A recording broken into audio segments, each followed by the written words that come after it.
우리의 신앙의 가장 기초, 기반은 하나님의 말씀이죠. 우리가 무엇을 믿느냐? 성경이 우리에게 가르쳐 주잖아요. 하나님은 어떤 분이시다.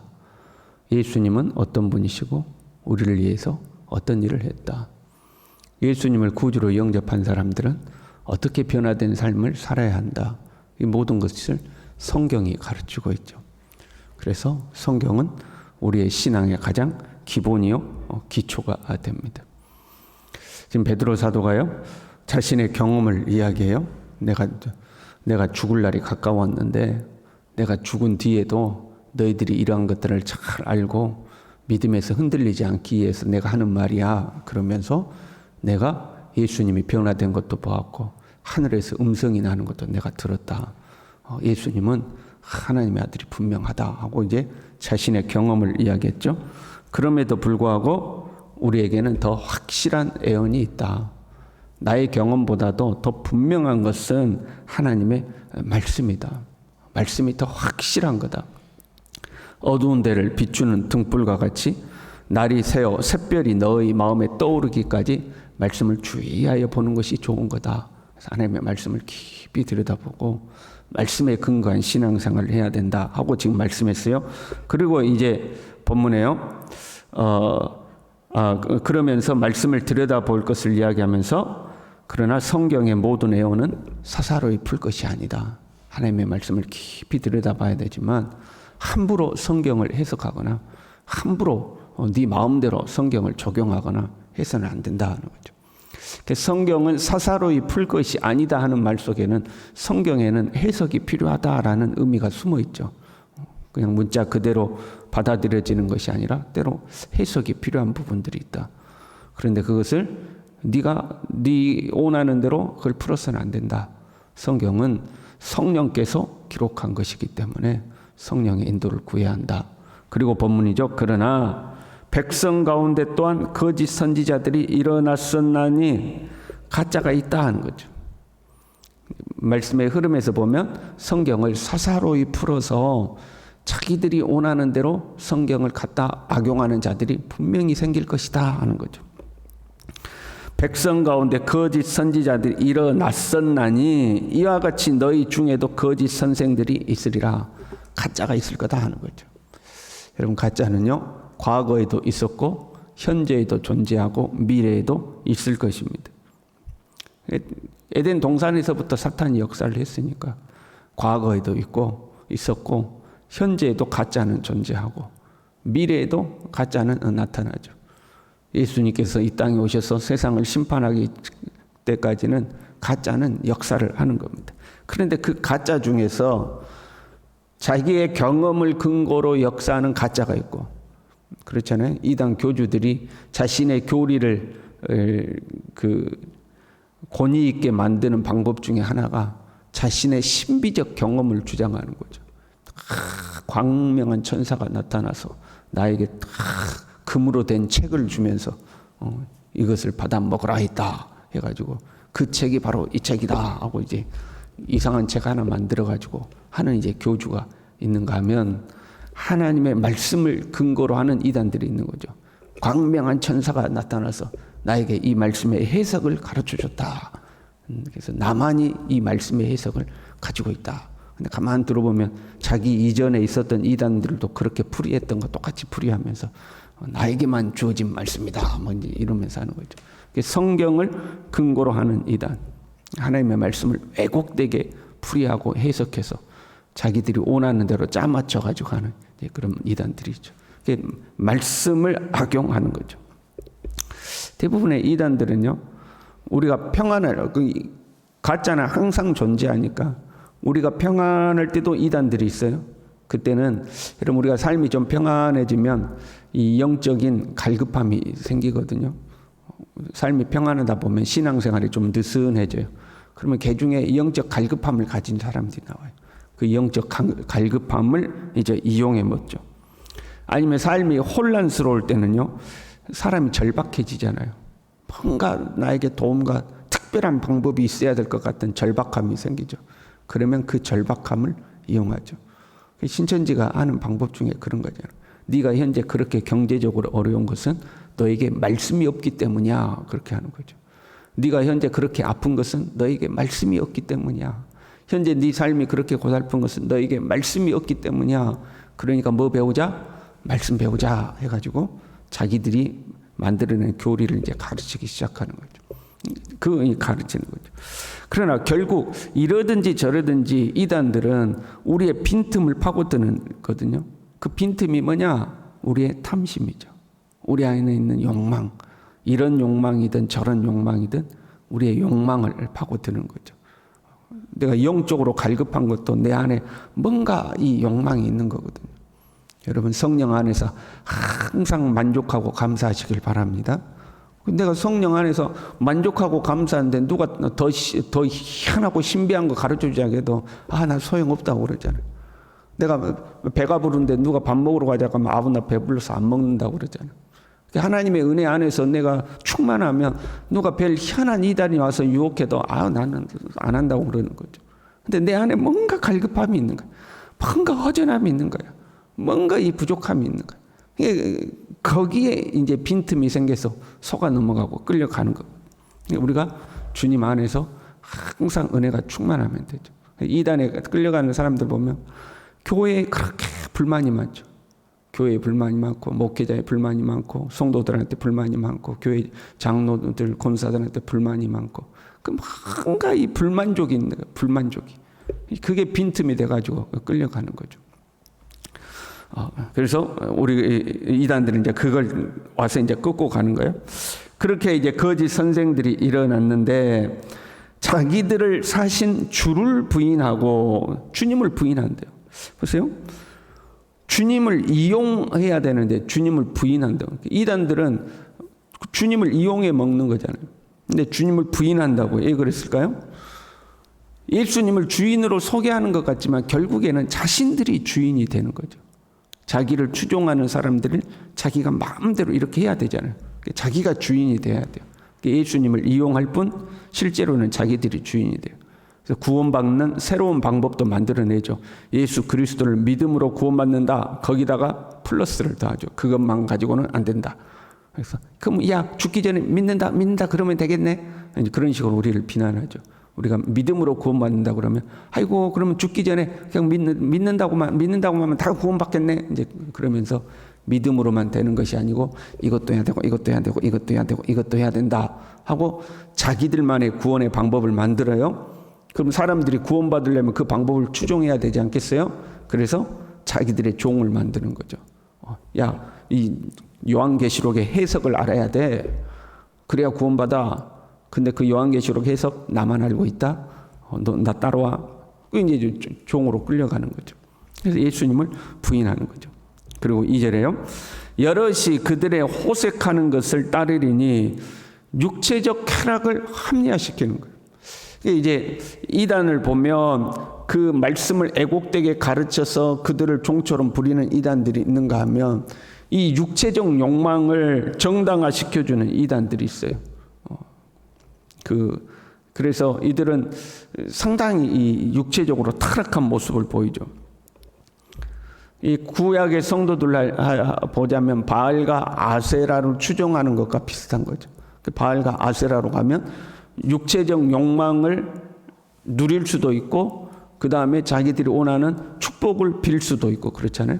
그 성전에 가면 성전 창기들이 있어가지고 음란한 행위를 할 수 있고 그러면서 축복을 빌 수도 있고 이게 이제 그걸 따라가는 거거든요.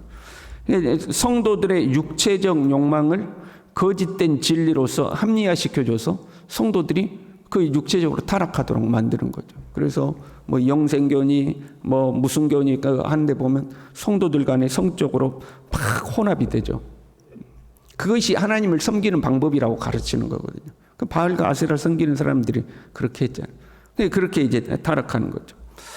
그러니까 이 누구나가 사람 안에는 죄의 본성이 있어요. 그래서 죄를 짓고 싶은 마음이 있는 거죠. 그러나 우리는 하나님과 관계 속에서 내가 하나님의 백성으로서 이러면 안 되지. 내가 하나님의 자녀로서 이러면 안 되지. 하나님의 관계 속에서 우리의 죄의 본성을 이기는 거죠. 그런데 그 죄의 본성을 신앙이라는 이름으로 합리화를 시켜주는 거죠. 아니야, 그렇게 해도 괜찮은 거야. 그렇게 살아도 괜찮아 하고 합리화시켜주면 우리는 좋다고 그 죄의 본성을 따라가는 거죠. 하나님 앞에 이렇게 하는 게 옳대 하고 이제 따라가게 되는 거죠. 그래서 이로 말미암아 진리가 도의 비방을 받을 것이요. 사회적 기준에도 못 미치는 삶을 산다는 거예요. 예수 안 믿는 사람보다 더 타락하는 거죠. 왜 그렇게 살아도 괜찮다고 배웠으니까. 그래서 세상 사람들도 그 정도는 아닌데 교회 다니는 사람이 그보다 훨씬 못하고 살게 되는 거예요. 그래서 야, 너 그렇게 살면 안 돼. 하나님 앞에 옳지 않아. 그러면 네가 뭘 몰라서 그런다고. 오히려 이제 정상적인 사람들을 비난하게 되는 거죠. 그렇게 이제 타락하게 되는 거예요. 그리고 3절에요. 탐심으로써 지어낸 말을 가지고 이득을 삼는다. 결국에는 그렇게 사람들의 빈틈을 파고들어서 그들을 이끌고 그들을 욕망을 누리도록 하는데 사실은 자기들의 이득을 삼기 위해서 그 사람들을 부리는 거죠. 내가 원하는 걸 이 사람들에게 다 빼내는 거예요. 그래서 이단에 잘못 빠지면 평생에 거기에 매여서 종살이하고 자기들의 소유도 다 뺏겨버리죠. 그렇잖아요. 이단 잘못 빠진 사람들 보면 거기서 못 빠져나와. 그 잘못됐다고 해도 못 빠져나와. 그냥 평생 거기에 매여 살면서 거기에서 시키는 대로 그냥 다 하는 거죠. 시키는 대로. 이제 임박한 종말론을 말하는 그런 이단들은 재산까지도 다 갖다 바치잖아요. 여러분 의심을 해봐야 될 거 아니에요. 그러니까 여러분 우리가 임박한 종말론을 믿는 3년 뒤에 예수님 오십니다. 또는 한 달 뒤에 예수님 오십니다. 거기 제가 교주예요. 교주. 그래서 여러분에게 예수님 오시면 여러분 소유 다 필요 없습니다. 그러니 교회에다가 다 갖다 바치십시오. 그럼 여러분 어떻게 해요? 한 달 뒤에 예수님 오니까 교회에다 다 갖다 바치라고 그러면 그럼 생각을 해요. 아니 한 달 뒤에 예수님 오는데 교회는 그럼 왜 헌금은 걷어? 안 그래요 여러분? 한 달 뒤에 예수님 오는데 교회는 왜 헌금 걷고 있냐고. 그러니까 생각을 해야 되는데 그냥 다 뺏기는 거죠. 그들은요 반드시 심판을 받죠. 그래서 심판에 대한 이야기가 계속 나와요. 3절에요. 심판은 애적부터 지체하지 아니하며 멸망은 잠들지 아니하니라. 옛날부터 그런 거짓된 사람들은 다 심판받았다는 거예요. 4절에는요. 범죄한 천사들을 심판했고요. 5절에는요. 노아와 그 7 식구를 보존하고 경건하지 아니한 자들은 세상의 홍수로 심판을 했다. 6절에는요. 소돔과 고모라를 심판했고 거기에 의로운 롯을 건져냈다. 반드시 심판받는다. 과거의 역사를 보아라. 과거의 거짓된 자들은 다 심판을 받았다. 반드시 심판을 받는다는 거죠. 9절에요. 경건한 자는 시험에서 건지시지만 불의한 자는 형벌 아래에 두어 심판날까지 지키신다. 살았어도 심판을 받을 거다 그런 말이에요. 하나님은 반드시 심판하신다. 거짓 교사들, 하나님의 말씀을 왜곡하여 자기의 욕망을 채우려 하는 자들은 반드시 심판을 받는 거죠. 우리는요, 이 하나님의 진리의 말씀에 붙들려 있어야 돼요. 진리에 바로 서야 돼요. 그런데 문제는 뭐라고요? 하나님의 말씀을 왜곡시켜서 이단이 되는 거예요. 이걸 우리가 조심해야 되는 거죠. 이단들이 느닷없이 이단 주장하는 게 아니에요. 우리가 알고 있는 말씀을 살짝 비틀어서 이단이 되는 거죠.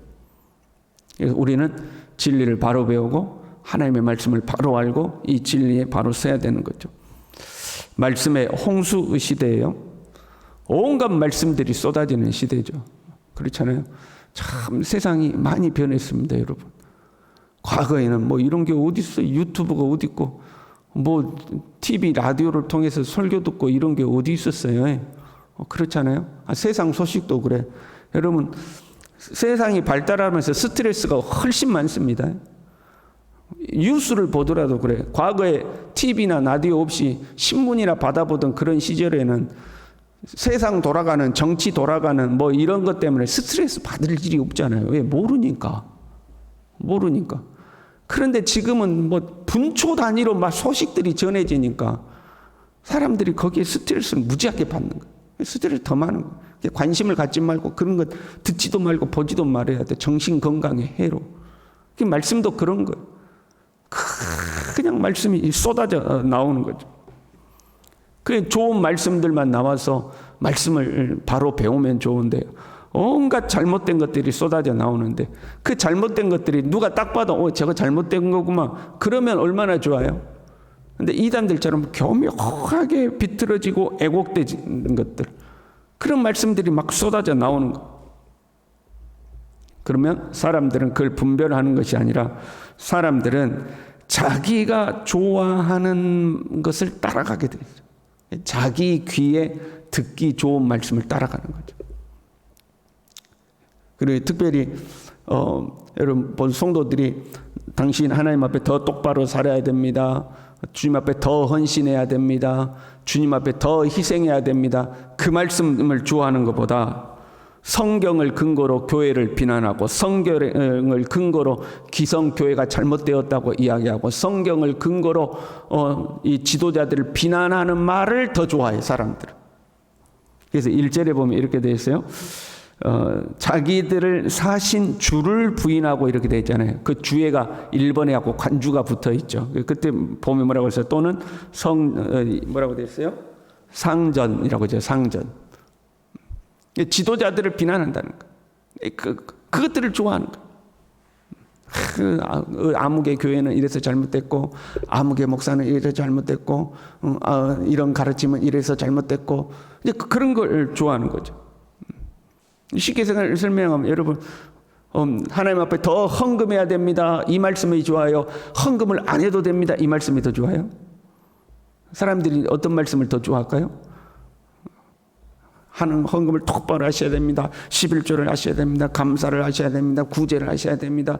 여러분의 것이 아니라 주님의 것입니다. 주님께 바치십시오. 이 헌금이 좋아요? 아니면 그 11조는 구약에나 있던 것이지 신약에는 아닙니다. 그러면서 성경을 이쪽 찾고 저쪽 찾고 했고 그래서 안 해도 됩니다. 이것은 이래서 안 해도 됩니다. 어떤 말씀을 사람들이 더 좋아할까요? 또 눈만 뽀끔뽀끔하고 있어요.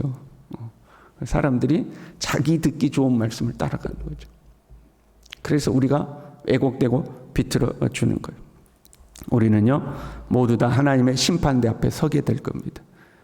그날을 두렵고 떨림으로 생각하면서 주님의 진리의 말씀에 서고 예수 그리스도를 나의 진정한 주인으로 모시고 예수 그리스도가 우리에게 명하시는 대로 내가 듣기 좋은 것 말고 주님의 진리의 말씀에 우뚝 서서 믿음으로 살아가는 우리 모두 될 수 있기를 바랍니다. 기도하겠습니다.